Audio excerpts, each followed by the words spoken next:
اے میرے قید خانے کے رفیقوں، بھلا کئی جدا جدا اوقات ہے یا اللہ جو اکیلا ہے، سب کا غالب ہے؟ جن چیزوں کی تم اللہ کے سوا پرستش کرتے ہو وہ صرف نام ہی نام ہے جو تم نے اور تمہارے باپ دادا نے رکھ لیے ہیں۔ اللہ نے ان کی کوئی سند نازل نہیں کی۔ سن رکھو کہ اللہ کے سوا کسی کی حکومت نہیں ہے۔ اس نے ارشاد فرمایا ہے کہ اس کے سوا کسی کی عبادت نہ کرو، یہی سیدھا دین ہے، لیکن اکثر لوگ نہیں جانتے۔ اے میرے قید خانے کے رفیقوں، تم میں سے ایک جو پہلا خواب بیان کرنے والا ہے وہ تو اپنے آقا کو شراب پلایا کرے گا، اور جو دوسرا ہے وہ سولی دیا جائے گا اور پرندے اس کا سر نوچ کھائیں گے۔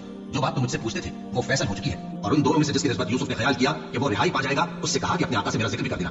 پھر شیطان نے اسے ان کا اپنے آقا سے ذکر کرنا پھیلا دیا، اور یوسف کئی برس قید خانے ہی میں رہے۔ اور بادشاہ نے کہا کہ میں نے خواب دیکھا ہے، دیکھتا کیا ہوں کہ 7 موٹی گائیں ہیں جن کو 7 دبلی گائیں کھا رہی ہیں، اور 7 خوشے سبز ہیں اور 7 خشک۔ اے درباریوں، اگر تم خوابوں کی تعبیر دے سکتے ہو تو مجھے میرے خواب کی تعبیر بتاؤ۔ انہوں نے کہا یہ خواب تو پریشان خیالی سے ہیں، اور ہمیں ایسے خوابوں کی تعبیر نہیں آتی۔ اور وہ شخص جو دونوں قیدیوں میں سے رہائی پا گیا تھا اور جسے مدت کے بعد وہ بات یاد آ گئی، بول اٹھا کہ میں آپ کو اس کی تعبیر نہ بتاتا ہوں، مجھے قید خانے جانے کی اجازت دیجیے۔ غرض وہ یوسف کے پاس آیا اور کہنے لگا، یوسف، اے بڑے سچے یوسف، ہمیں اس خواب کی تعبیر بتائیے کہ 7 موٹی گایوں کو 7 دبلی گائیں کھا رہی ہیں، اور 7 خوشے سبز ہیں اور 7 سوکھے، تاکہ میں لوگوں کے پاس واپس جا کر تعبیر بتاؤں۔ عجب نہیں کہ وہ تمہاری قدر جانے۔ انہوں نے کہا کہ تم لوگ 7 سال متبادل کھیتی کرتے رہو گے، تو جو غلہ کاٹو تو تھوڑے سے غلے کے سوا جو کھانے میں آئے باقی کو خوشوں میں ہی رہنے دینا۔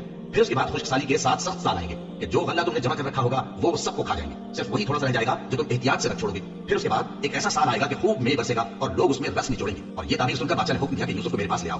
سو جب قاصد ان کے پاس گیا تو انہوں نے کہا کہ اپنے آقا کے پاس واپس جاؤ اور اس سے پوچھو کہ ان عورتوں کا کیا حال ہے جنہوں نے اپنے ہاتھ کاٹ لیے تھے، بے شک میرا پروردگار ان کے فریب سے خوب واقف ہے۔